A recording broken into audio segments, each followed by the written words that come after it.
हरे कृष्ण। तो आज के इस बोध में श्रील प्रभुपाद कहते हैं कि किसी भी भौतिकवादी व्यक्ति को, कर्मी व्यक्ति को अगर भगवत भक्ति में हमको प्रशिक्षित करना है तो वो वैसे ही है जैसे किसी जानवर को हम प्रशिक्षण दे रहे हैं।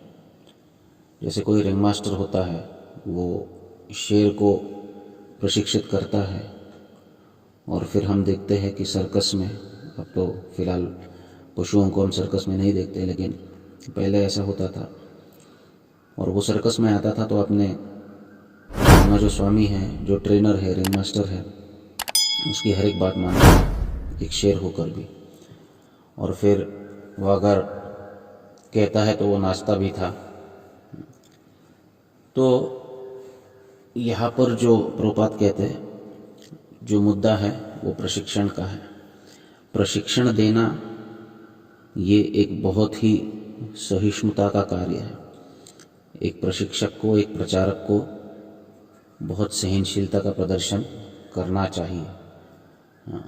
क्योंकि सामान्य व्यक्ति को प्रशिक्षित करना, एक भौतिक व्यक्ति को, एक कर्मी व्यक्ति को, जिसने केवल और केवल कर्म और कर्मफल इसी को उद्देश्य मानकर जीवन जिया है, उसको भक्ति के विज्ञान में ट्रेन करना, ये कोई सामान्य बात नहीं है।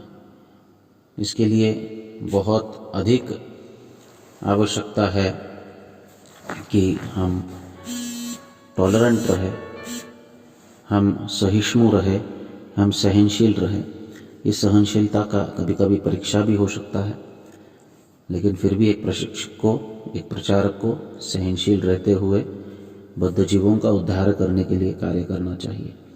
जिसने भक्ति के इस फल को चखा है, भक्ति के महिमा को समझा है, उसे अवश्य भगवान के प्रचार में सहनशील होकर हर एक जीव को भगवान के चरणों में समर्पित होने के लिए प्रेरणा देनी चाहिए।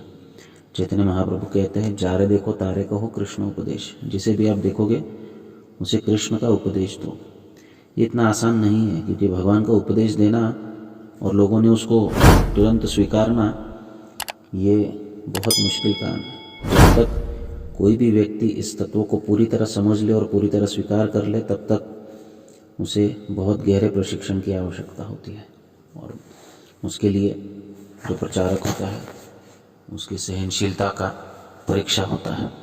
तो एक प्रचारक को आवश्यक है कि वो सहनशील बना रहे, और यही मूल वस्तु प्रचार में। हरे कृष्ण।